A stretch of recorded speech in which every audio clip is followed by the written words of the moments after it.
Oh, howdy there, pipe smokers. Old Holy Smoking Pipe Padre saying good morning. How are you all doing? Well, I'm still smoking the old Pipe Pops pipe. And OC Piperman, I believe you are next on the list for this wonderful pipe. And I am not trying to drag my heels and not trying to delay you getting this pipe. I need to go pick up this wonderful logbook that Herminator sent to my other address, and so I need to go down to Fairfield, and I'll do that. Today is Saturday, 28th of July, so I'll be able to go down probably Monday and pick up that book, and then I'll record my thoughts and the tobacco I smoked in it. Also, I think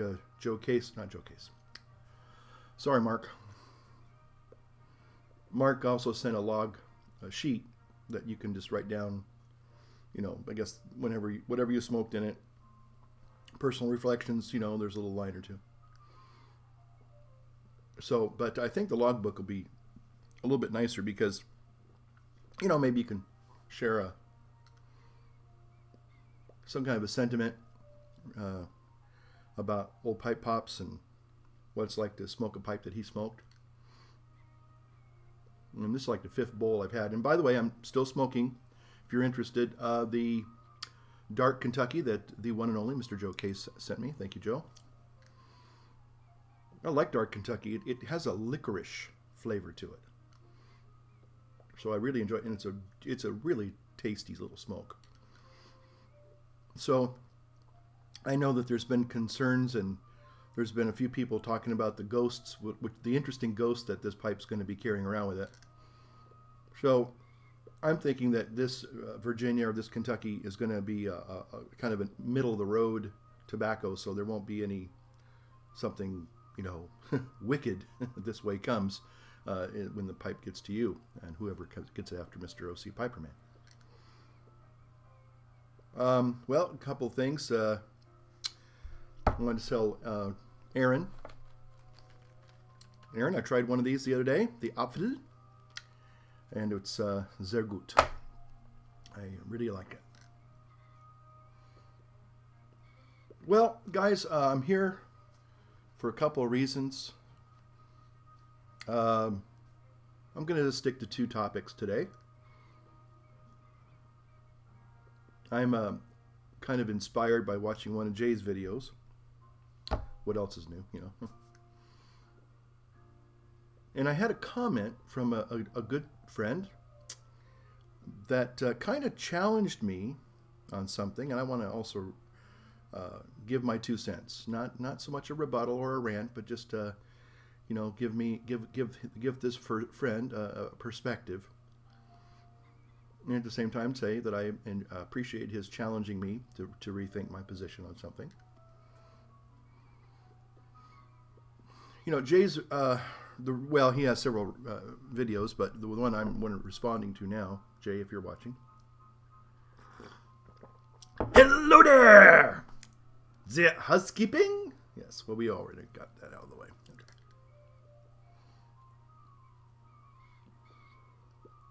Okay. Sorry about that. I think one guy sent me a little thing about caffeine or something, just about so your Mac doesn't go to sleep and everything, and I'm sure that's a good thing, but I'm not trying to make the Mac not go to sleep. I just don't want it to go to sleep when I'm making a video. Well, Jay talked about his rant. He had a rant about, he used Jim's dog and his commitment to watching the dog. And I guess some other people, they kind of said, well, your friend owes you now. By the way, this tamper came with that other wonderful Aaron pre-bill pipe, and I found it on the floor after I opened the box, but Aaron, if you're still watching, hey, thank you for this. This is a wonderful little tamper as well, along with my Herminator tamper. And I thought that was an interesting observation, is that when we give our word to do something, when we have those kinds of really special relationships in our lives, and I don't know if we have a lot of them, I think I have a few.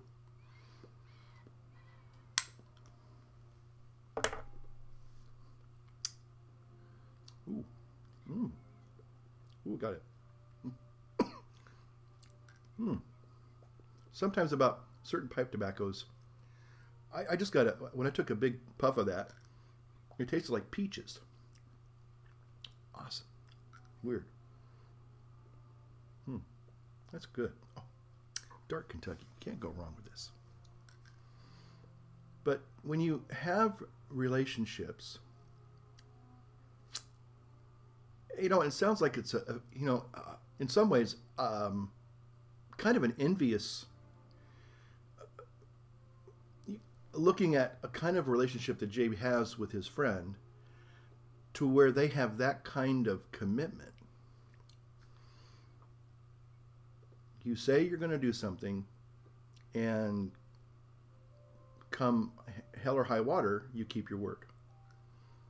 But more importantly, you're not doing it because you're like, okay, now you owe me, you know, pay up.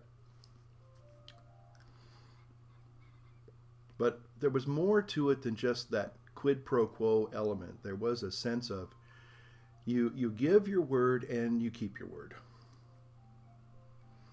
And so I started thinking about that. And I said, well, and I've been going through a lot of questioning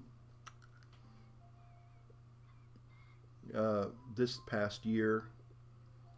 It's sort of like I guess it's like every 7 years or every 10 years or something, you go through whether it's a journey to rediscovery, or you reevaluate, you know, take an inventory, whatever you want to call it,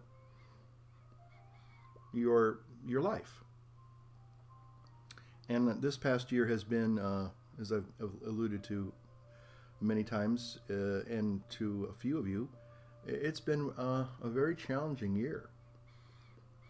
And I'm happy to say that I think I'm on the other side of it now, but for the past year, it's just been very difficult. You know, and I'll be honest with you, part of it is I watched, well, I didn't watch, but I saw something on the internet the other day about that one priest being sentenced to jail time because he withheld information. And I got to just come out and say it. Being a padre in this society, in this world, with all of the ugly scandals, is not for the faint of heart. It's very difficult. And and it's you know, you kind of I question sometimes. I mean, gosh, you know, are there going to is there even going to be, you know, priests in the next 20 years? I mean, has it been so broken that nobody would ever want to be a priest ever again? You know, look at my kitty cat down there. And you know, I made a commitment, and I think that's why I like Jay's video so much, is that sometimes, you know, things don't always they don't work out the way you think they're going to work out. But you know, things are always constantly changing. You know, that's just life. We kind of I talked about that last time. And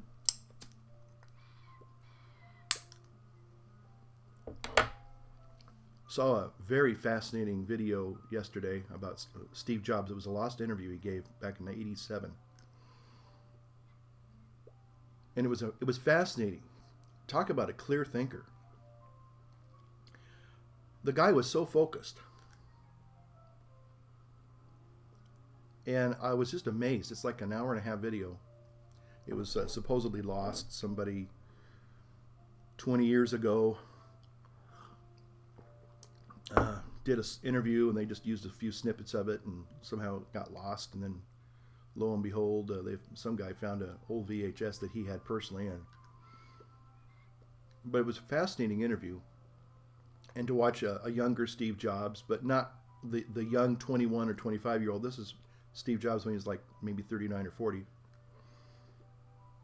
And it was fascinating because Apple, he was talking about Apple basically going out of existence. And this is before he came back as the guy, you know, as the CEO again, after he'd been ousted by John Scully. And to watch him, you know, talk about, you know, how Apple was going down, and it was probably going to be no more. But he was able to see some things, and one of the things that he talked about was that when you come up with an idea, it's more than just having a good idea.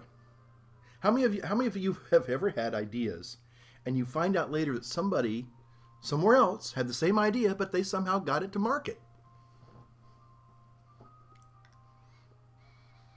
That happened with me once, and this is true. I used to love to build plastic models, you know, model ships and tanks and things like that. And I was working on a model of the Cutty Sark, and I just love sailing ships. Anyway, I had cut myself with an X-Acto knife as I was cutting little spars off the little plastic trees. And it was a pretty good deep cut. Didn't really need stitches, but, you know, it was pretty painful and bled a lot, and then finally it stopped. But I was still working on this model, and all of a sudden a little bit of splash of super glue went over that cut. And you know what happened? Well, it sealed it. Yeah, that's right. A liquid bandage. And I went to my brother, Bob, who I had a lot of respect for. He was 10 years older than me. And I said, Bob, I got an idea. And he goes, what's your idea? And I told him. And I said, what do you think of a thing where you could have like a super glue bandage over a cut?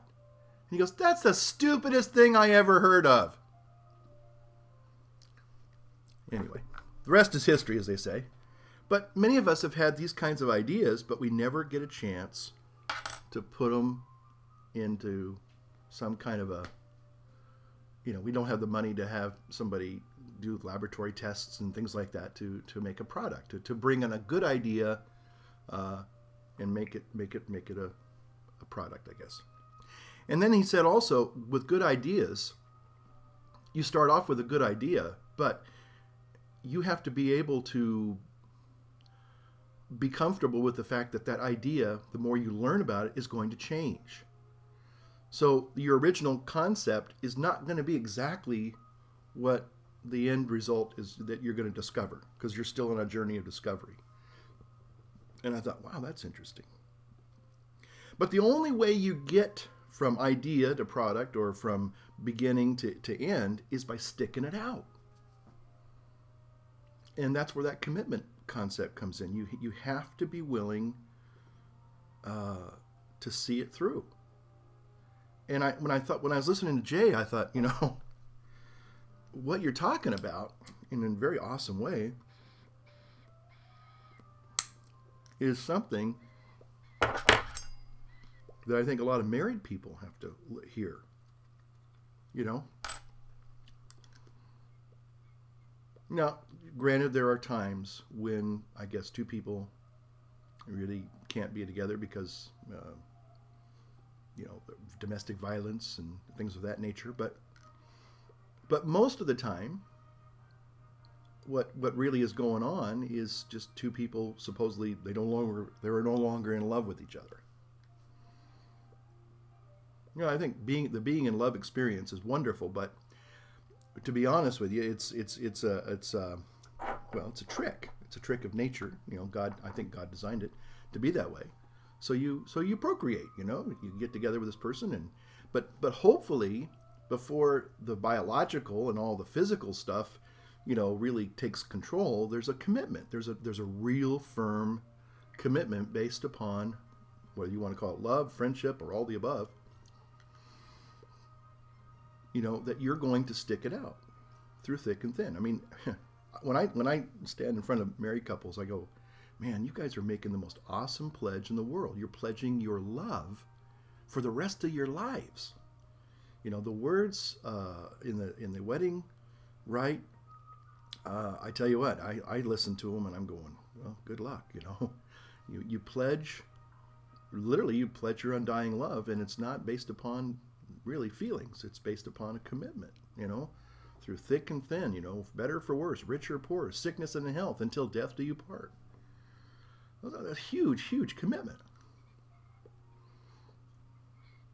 And I think that if more people really thought about that, you know, for example, you know, going back to what Jay was saying, those people say, well, you kind of owe me. You know, you owe me, you know, that your friend owes you for taking care of this dog. He needs to send you some money. He needs to, you know, he needs to kind of like pony up and, you know, that kind of thing. And Jay's going, no, my word was to take care of this dog regardless. And I don't look for any, I don't have my hand out looking, hey, dude, you owe me. No.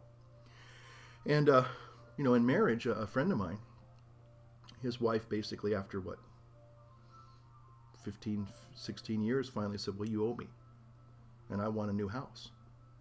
Now, if my friend had been a deadbeat and never provided for his family, well, maybe, you know, but he built a really nice house out in the country. They got $1 million view of this beautiful Sierra Nevadas and the canyons, and it's just gorgeous. You can see, you know, the Sierra Nevadas right out his living room window. It's just gorgeous. And he built the home, and it's a nice home. It's a comfortable home. I wouldn't say it's a luxurious home, but it's certainly not a dump or anything like that. It's a very nice, modest home, but it's a nice place. It wasn't good enough. And basically she says, hey, I want this house. And well, how much does it cost? Well, $1.6 million, that's all. Well, my friend couldn't afford that. He says, look, you know, dear, you know, honey, I can't afford that. And if you don't buy me the house, I'm going to divorce you. You know, pay up. So, yeah, you gotta, I don't know, gotta keep your word, you know, and that's something that, you know, you really give to yourself. You know, you make a commitment, and you try to, no matter how bad it gets, you make the commitment. You know, I've had a few people thinking, you know, well, you sound like you don't like being a Padre anymore. No, I do like being a Padre. I like being a Padre a lot. But at the same time, I look around and I think, you know, I read all those negative comments on Yahoo or Yoo-hoo, whatever that thing is, after you see something usually about the church. And it doesn't have to be the Catholic Church. It's just a lot of haters out there. They just hate. They think it's all a bunch of phony, and they think everybody's all out to, you know, molest kids and everything. And, you know, well, you can't, you know, that's what they experience. That's what they believe, based upon whatever. Maybe it's just their own bias, you know, like, yeah, they're all like that, you know, and, you know, all religion's bad, and, you know, we ought to get rid of religion and we outlaw it and all this. Okay, well, everybody's free to have their opinion, but it seems like there's a lot of intolerance out there, and sometimes it's not very comfortable when you realize there are a lot of angry people that just kind of they love to be angry. I think some people really like to be angry. It's like they feel, I don't know, empowered if they have, you know, this righteous indignation, you know, and they just want to, you know, okay, yeah. But I just thought that what Jay said in this video this morning was very thought-provoking. And it just reminds me that, you know, we make commitments. You know, when we make a commitment, do we really keep that commitment? And a lot of times, it seems like people will keep it if it's convenient for them, if there's some little kickback maybe. But, you know, are they in it for the long haul? You know, and that's the way it is with even relationships. And sometimes, and I think the kinds of relationships that Jay is referring to are very special relationships. And I don't know if we all have those. I don't know if we have them with everybody, but certainly if I give my word to you, I'm going to keep that word. Now, it may not be exactly what maybe you're thinking, you know, like, well, you know, you said you're going to do this, and you know, well, I did that, you know. My friend, again, he's a journeyman electrician, and had a lady who wanted him to do some kind of almost kind of experimental solar stuff. You know, she said she was the, you know, she's kind of intelligent woman, and she was saying, well, is it possible, do you think, to do it this way? And my friend said, yeah, you could do it that way. He goes, I've never done it that way before, but in theory, it should work, and you have all the materials. Well, it turned out that he kind of designed, based upon what this client wanted, this solar array, whatever it was. And it was supposed, and she wanted it to do all these different things in the house, and he got it to work, but it didn't work maybe to her satisfaction. And she said, no, there are problems with it, and there were glitches. And he tried to resolve all the problems this lady was saying she was having, and he pretty much did, but it didn't. She wasn't satisfied. It just wasn't. It wasn't what she thought it was going to be. And I don't know. Maybe this person just is a person that can't be pleased, and there are people that are like that out there too. But you know. But you give your word, and you keep your word, and you do the best you can. But I think when people say they're going to do something and they don't do it, that's when it really, that's to me a deal breaker. It's like, well, wait a minute, now you said you were going to do this. And I'm not talking about being perfect. I mean, sometimes you make mistakes, and you know, and again, like my friend, you didn't intend to do this. I mean, you were trying to do what you were originally committed yourself to, but you made some mistakes along the way. He was kind of in a learning mode. You know, he told this lady up front, he goes, well, I've never done it this way before, but I'm willing to see if we can design something together, and I think we'll be able to get pretty much what you want. He said, you know, pretty much what you want. And I think a reasonable customer would have been extremely happy, and there would have been no problems. But this person, for some reason, it just was never good enough. Never. So anyway, and then this other fellow YouTuber presenter,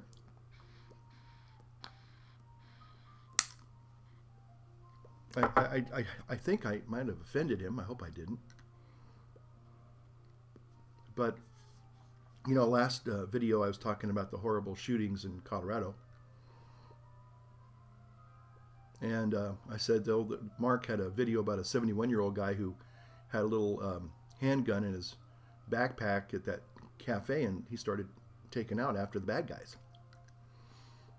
And I said, you know, I'm really not advocating that we all strap on 6-shooters and, you know, bring back the Wild West days, but, you know, I kind of threw it up in the air like, I don't know what to think, though, you know.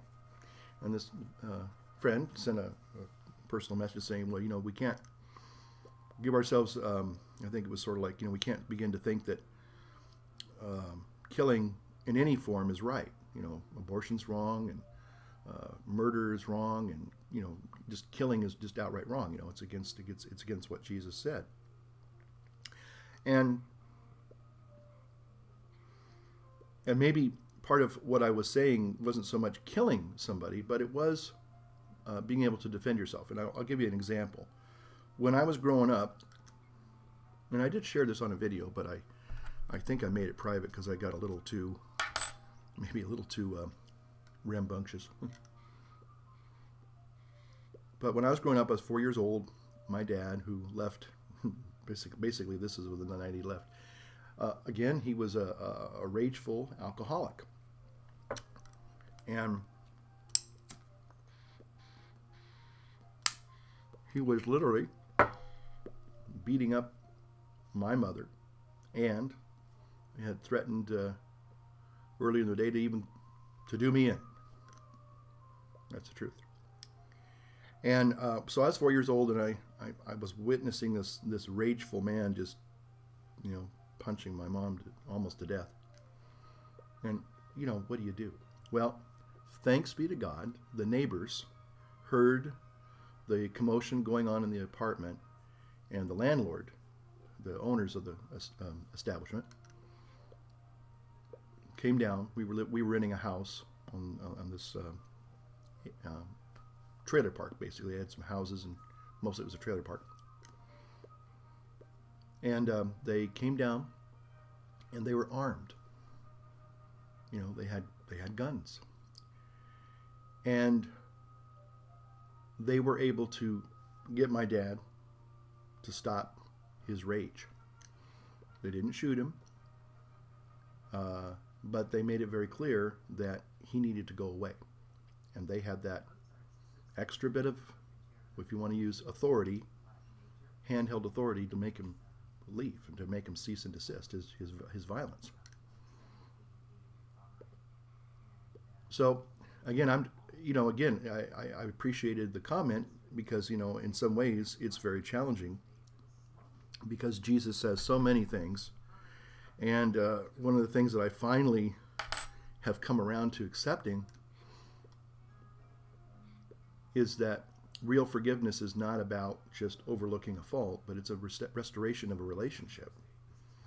You know, put that in your pipe and smoke it. Some people don't, hell no. It's one of the most challenging things I ever heard. I heard it 20 years ago, and I bristled against that. I said, no, wait, because there are people in my life I don't ever want to see again. But I think when I have to challenge myself and say, well, but have you really forgiven them? And I've had experiences where I've actually had to forgive somebody and open my arms and receive them back as a friend and a brother. And I will tell you that, and I've had people in my life, there's several people in my life who have been able to forgive me for my trespasses and not just overlook them, but still say, I still want to have a relationship with you. It's very rare. It's very special. And I have a few friends that are like that. But I think that was a challenging ideal, and I think that this other YouTube friend kind of also challenged me to rethink that, because I know some people believe that, hey, you have a right to defend yourself, and I believe that the Catholic Church, even in just war theory, employs that. They look at the parable of the Good Samaritan. If the Good Samaritan came around the corner before because the Good Samaritans, they find the broken, beat up guy, and after he's been beat up, but the church historians and thinkers and theologians said, well, supposing that Good Samaritan came around the corner in the middle of the act of being beaten up, wouldn't he be justified to ward off those people, even to use force? And the church says that would be acceptable. Now, again, some people might say, well, that goes against the ideal completely. Well, I don't know. Again, I wasn't advocating killing anybody, and in fact, I wouldn't want to ever do that myself, But again, defending innocent life, and I'm grateful that people defended my mom and myself when I was a little child, because had they not come down with weapons to stop that violence, chances are, would have been a headline or a line in the paper, husband kills wife and kids in violent rage, film at 11 kind of thing. So it's a delicate issue, I will say that. And again, without advocating killing, I do think that people do have a right to defend themselves. I guess here in America, we kind of do tend to be the cowboys and the vigilantes, but at the same time, we always have to be challenged, and we always have to allow those very challenging words of the gospel to get us to think, and yet get us to say, well, maybe that's not exactly in line with what the Lord would say, So anyway, I appreciated the comment, and but I guess my real purpose in even bringing it up is hoping I didn't offend this friend with my maybe possibly cavalier comments. Today is Saturday. It's Saturday morning. My boss took off this morning at 3:45 for another vacation. Must be nice being the boss, which is fine. He didn't get a vacation last year, so I say more power to him. And he came back from his other vacation, which he took, 4 weeks ago. pretty happy and refreshed. So if this makes him come back even more happier and refreshed, hey, that's good for me, you know. So I'm hoping he has a good time. Real quick, oh, I'm going to see if I can do this. I'm going to see if I can do this. See that little logo there? That's our little church logo. And I made that in Pro Animator. I really like that little logo there. Yeah, little Pro Animator logo of the Good Shepherd. I'm just excited about some new video stuff I'm doing. Getting into Adobe After Effects and Adobe Illustrator. Those of you who are interested in this kind of stuff, I know some of you are interested in these topics too. And I just got to tell you, this last week I've just had a lot of fun getting into 3D animatics or animation. And there's a program that I had 2 years ago, and they just updated it for Adobe After Effects, and it's titling, which I usually, maybe I'll even throw my Holy Smoke Pipe Padre somewhere. You'll see a 3D image coming out maybe right now. Okay, that's created using Pro Animator, and it's a standalone, the new version standalone and plugin for After Effects. And I love Pro Animator because now you can actually do drawings and render in 3D. And it's just a fun program. It's not that complicated to learn. There's a whole bunch of stuff that you can do in the program. I've only scratched the surface. But it makes great titles. It makes great little animatics. And now you can do vector images and create little 3D logos like the little Good Shepherd one you just saw a little while ago. And it's just so much fun. And so that's something I just want to say. And also, those of you wondering, did I upgrade to Mountain Lion? I did. So far, I haven't found any bad glitches. So we'll wait and see. You know, the only time I've had a real problem with a Mac upgrade was when I went from Leopard to Snow Leopard. And that messed up my YouTube somehow. I guess somehow the codec didn't work for YouTube. I couldn't upload any videos for a couple of weeks, so I was a little disappointed about that. But other than that, every other upgrade I've had, with the exception of this little Mac here, I won't be able to upgrade this one to Mountain Lion because the video card just won't support it. So that's okay. But the other computers are doing fine. There doesn't seem to be any major hiccups, which I'm happy about.